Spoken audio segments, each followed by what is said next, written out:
I enjoyed the conversations about hearing about not just what worked, but what felt confusing to people, what felt unfinished, where those gaps were. And then I realized something quietly unsettling. We don't have a shortage of insight. We have a shortage of space. Life will only continue to get louder, faster, more efficient.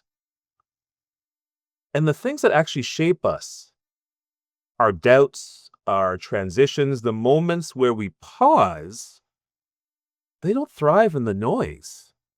They need room.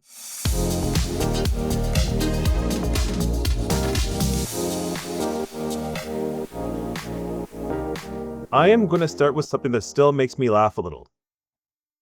This podcast exists because my kids tell me I never stop talking.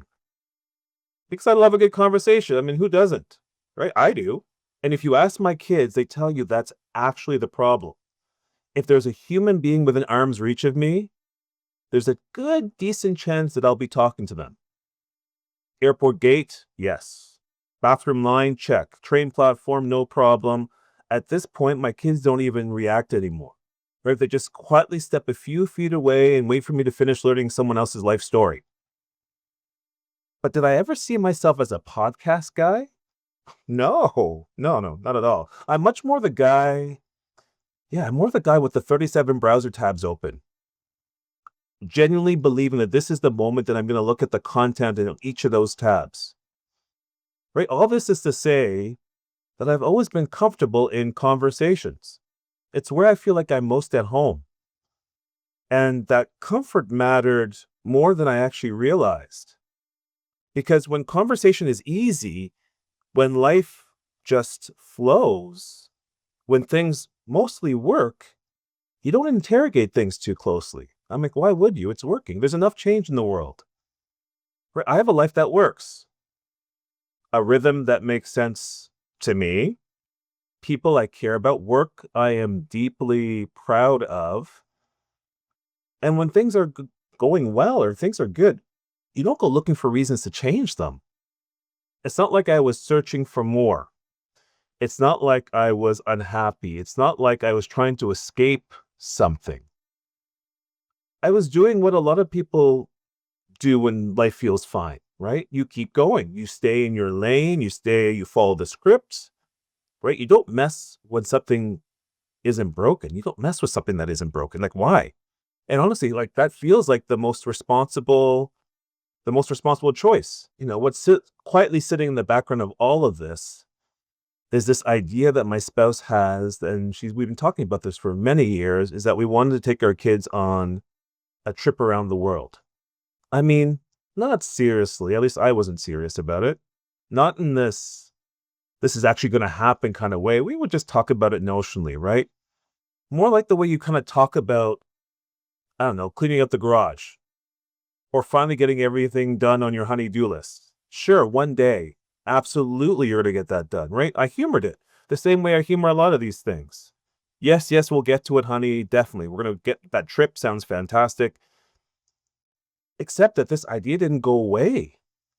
Slowly, it started getting clear, right? We had dates in mind, places that we wanted to travel to, real conversations were taking place. And at some point, I realized this is not going to be a pipe dream anymore. This is actually going to happen. So let me be clear about this. We didn't go on this trip because something was wrong. No, I left because everything looked fine. It felt fine. And I never slowed down long enough to question anything in my life. Why would you? Because things are going well. Before we left, though, I never really stood still. Like that felt irresponsible. It's like a rich person's problem. Like, come on, who just pauses? Seriously, how do you even afford to just pause? Not even just financially, but in time, in momentum, in energy, your own mental being pausing. I was young. I was young. I am young. I'm healthy. right? Knock on wood. I had things to do.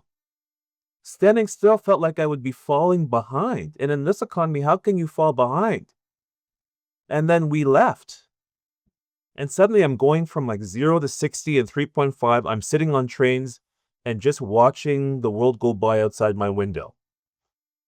I'm sitting on sandy beaches and just listening to the waves and watching my kids scream in delight as they jump into the water. I'm sitting at tables drinking tea. I hate tea. I'm having these deep conversations with people I would normally have walked right past, walked right on by. People I would have assumed that I don't have time for. Not because I didn't care. Actually, no, yeah, because I didn't care. Right? Because I was always on my way somewhere else. These people didn't matter to me. They weren't going to get me ahead in my career and my life. But for the first time, I just stayed. There was no agenda in any of these conversations. There was no outcome I was trying to achieve. There was no rush. And what's interesting, what surprised me wasn't how much I actually enjoyed those conversations. It was how unfamiliar these conversations felt to me.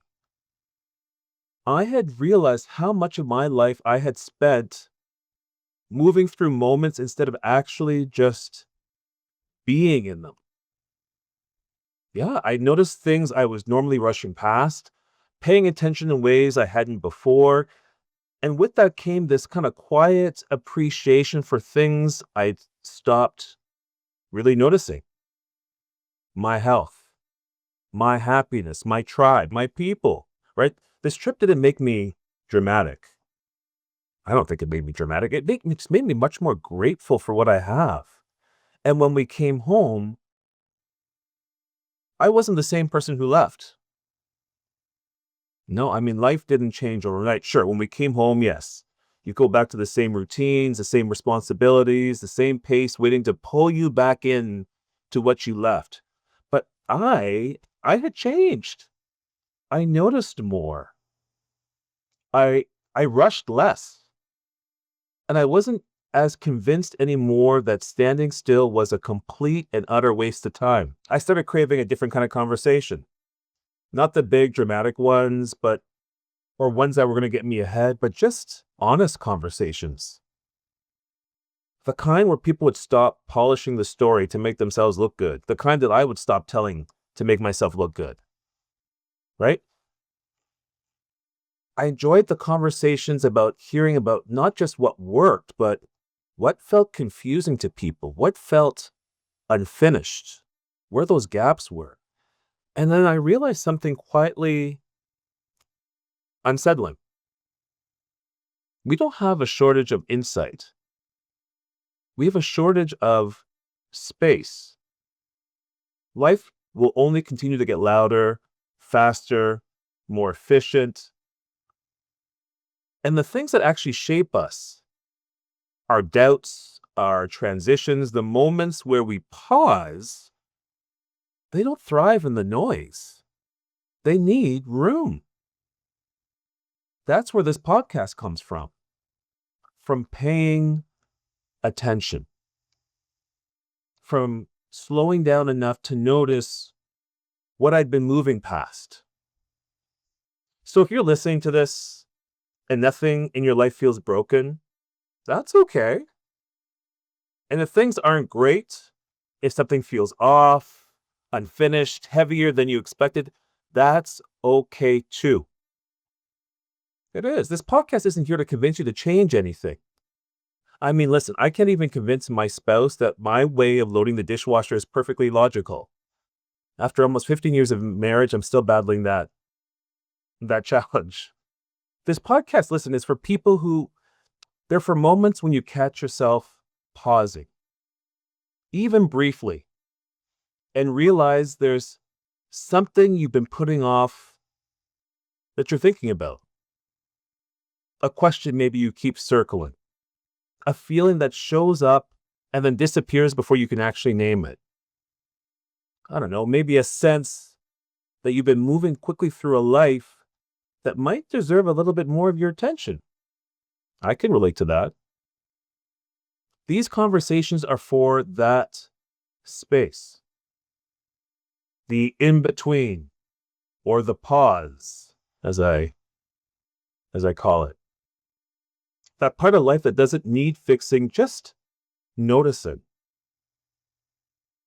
Right? You don't have to do anything different because of this podcast. You don't have to agree with everything you hear. God knows I don't know. I don't. And I'm the host of the podcast, right? But some of the things the guests say, I'm like, I'm not so sure about that. All I'm inviting you to do is to slow down long enough to listen to the stories, to the conversations. And who knows, maybe every once in a while to yourself. Pull up a chair. Our conversation is just about to get started.